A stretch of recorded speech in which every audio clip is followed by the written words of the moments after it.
देखो वो 10th class है ना, उससे ऊंचाई दूरी से क्वेश्चन है ना जो परीक्षा में पूछता है। ये 26 में एग्जाम होने जा रही है ना 17 फरवरी से, उसमें या मैट्रिक एग्जाम में क्वेश्चन आता है। कह रहा है कथी, भूमि के किसी बिंदु ना, भूमि के किसी बिंदु से किसी मीनार को चोटी का उन्नयन कोण, मीनार की चोटी का उन्नयन कोण 30 डिग्री है। कितना है? 30 डिग्री है। मीनार की ओर 40 मीटर जाने पर उन्नयन कोण कितना हो जाता है? 60 डिग्री हो जाता है। तो मीनार की ऊंचाई ज्ञात करना है ना। सबसे पहले हम क्या कर रहे हैं, मीनार बना रहे हैं। मीनार अब पहले कितना कोण बन रहा है?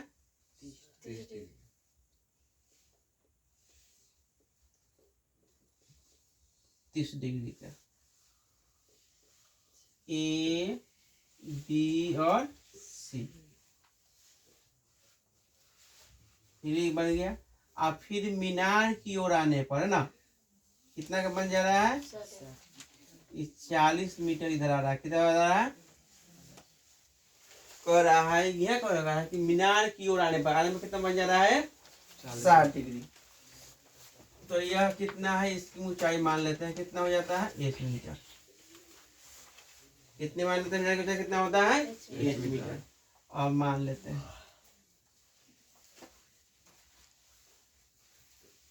मान लिया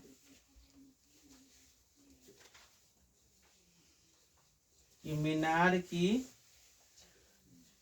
ऊंचाई बराबर कितना हो जाएगा? 1 मीटर हो गया। अब किस में त्रिभुज बनाएंगे? त्रिभुज ए बी या सी छुट्टी, ए बी डी मान लो ना। तो त्रिभुज किस में? ए डी बी में। त्रिभुज ए डी बी में तो कई संबंध होगा यहाँ, लंब और आधार। क्या संबंध हो जाएगा? tan थीटा ना।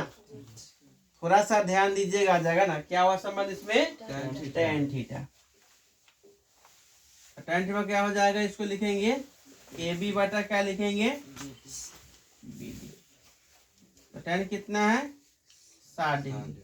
ए बी कितना है? एच। बी डी मालूम नहीं है। tan 60 का मान कति होता है? √3।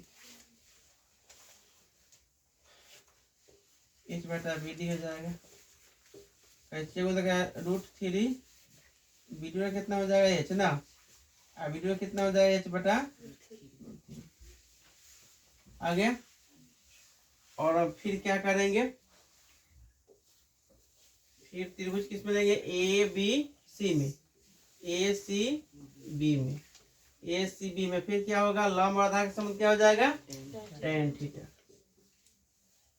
tan थीटा कति हो जाएगा? ए बी बटा बी सी। तो tan कितना हो जाएगा इसमें? 30 डिग्री। इसको हमने ए बी प्लस क्या लिखेंगे? बी डी प्लस क्या लिखेंगे? सी डी या डी सी। क्या लिखेंगे? D C. इसका मान क्या होता है? 1/√3 हो जाएगा। ये हो जाएगा। बी डी नहीं, कितना है? डी सी कितना दिया है? 40 दिया है ना, 40 मीटर। अब क्या करेंगे हम? बी डी का मान रख देंगे। क्या लिखेंगे? बी डी का मान रखने पर लिख देंगे, यहाँ पर लिखेंगे बी डी का मान रखने पर। तो बी डी का मान क्या हो जाएगा? यहाँ 1/√3 तो हो जाएगा। और एच और बी डी का मान क्या है? h/√3 प्लस 40 है, 1/√3 हो जाएगा। h/√3 प्लस कितना हो जाएगा? h प्लस कितना हो? 40/√3 हो जाएगा है। √3 पर भाग जाएगा। √3 h बराबर कितना हो? h प्लस कितना हो जाएगा? 40/3। √3 क्या हो? 3 हो जाएगा। h बराबर कितना हो? h प्लस 40/3 हो जाएगा।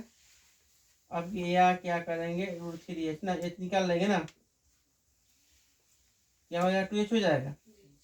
40/2 दूना 20 2 40 हो जाएगा। 20√3 मीटर। पता आ गया। मीनार की ऊंचाई जो हो गया कितना हो गया? 20√3 मीटर। समझ ये निकालना था। आ गया। परीक्षा में अगर क्वेश्चन पूछता है तो आप इसी आधार पर, और यहाँ हो सकता है कि यहाँ 40 दे दिया तो वहाँ दे देगा 50, यहाँ 30 है तो यहाँ 60 है तो यहाँ दे देगा 30, यहाँ 30 है तो क्या दे देगा 60। और इसी प्रकार परीक्षा में बनाया जा सकता है।